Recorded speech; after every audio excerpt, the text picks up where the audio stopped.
Thanks for watching Morning Live. Let's come to the interactive part of the show, as we will be back with weather later on. Let's start with our question of the day.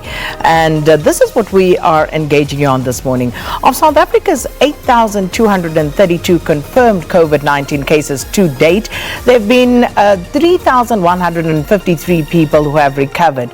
Do you think that this is enough reason to further ease the lockdown regulations, and why? All right, write to us at Morning Live SABC, and those are the tweets we look forward to, and please do write to us. So we'll read a couple of those during the show.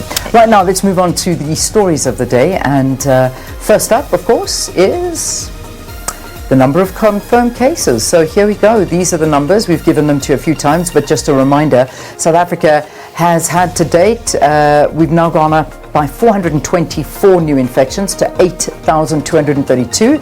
Number of deaths, 161. There have since been 3,153 people who have recovered, which brings the total number of active cases in South Africa to 4,918. The Public Service and Administration Ministry is today expected to give a briefing on the state of readiness for the resumption of public service operations under the COVID-19 Level 4 lockdown. And of course, here are your numbers for information: 0800 029 999, the 24-hour hotline to call, and the WhatsApp number 0600 123 456. And of course, a virtual memorial service for struggle stalwart Dennis Goldberg is expected to be held today, and this following a private cremation yesterday. Goldberg died of cancer at the age of 87 in Cape Town last week.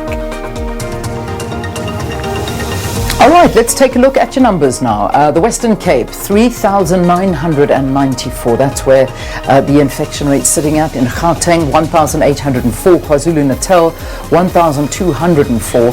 Eastern Cape, 929. The Free State, 134. Mpumalanga, 59. Limpopo, 41. Northwest, 40. And the Northern Cape is at 27. And then just taking a look at the numbers that you've already given us there, Leanne, but overall in the country, 292,153 tests conducted so far. Positive cases, 8,232. Recoveries stand at 3,153. There have been 161 deaths, and the active cases at the moment stands at 4,918. All right, just to tell you the global picture as always, an increase from yesterday of 71,431. That's the global picture. So we're now almost at 4 million. We're sitting at 3.8 million. And then the deaths up 4,102, and we're sitting at 270,000 deaths globally.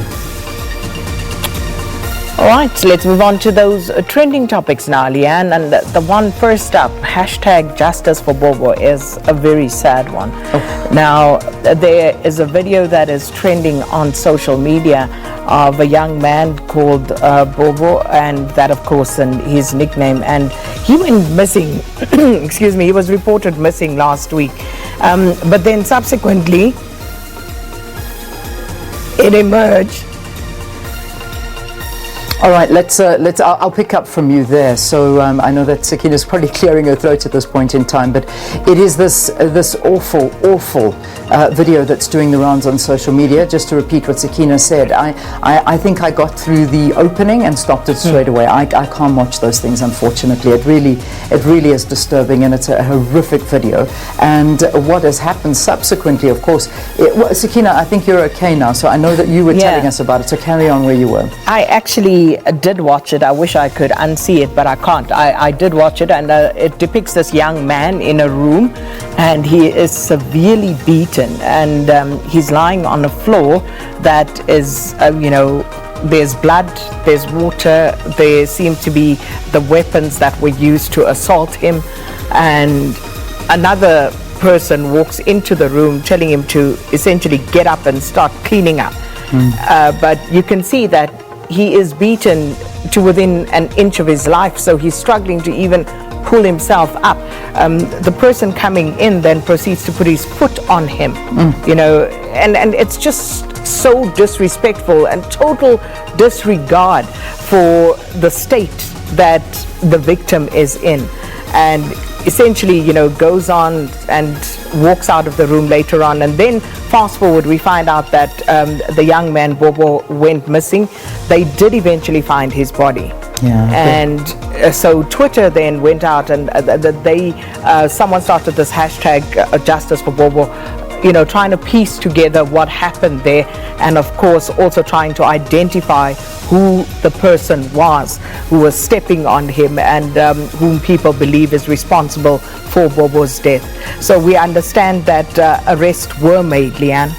So we'll bring you more details as and when we get them factually. Yeah, I mean, just to emphasize that this was a 16-year-old boy at the end of the day. I mean, it's an horrific story. So we'll follow that one today and see what the story is with the arrests. All right, the Western Cape, of course, that is a big trending topic, and I think this is all very much so got to do with the infection rate in the Western Cape that is, the highest in South Africa of the provinces. We, of course, still need to see what the provincial breakdown of tests look like. That's something that a lot of people have been calling for, is to see, how many tests have been conducted per province. So, that would obviously help a lot more. But, at this point, we can, see that Western Cape is, ahead on in terms of the infections. And we see that the Premier releases the stats as well as the Health Ministry. So, and I know that the Premier is actually going to be speaking to you this morning, in fact,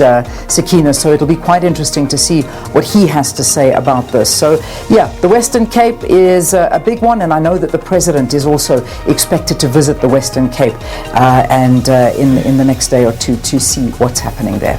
Yeah, and do stay with us. We'll be speaking to the Western Cape Premier, Alan Winde, in the next half hour or so. So we'll ask him more about this as well. So that's still to come here on Morning Live. All right, let's get you some sports news now. It's 25 minutes past 6. Valen standing by. Good morning to you on this Friday, Vay.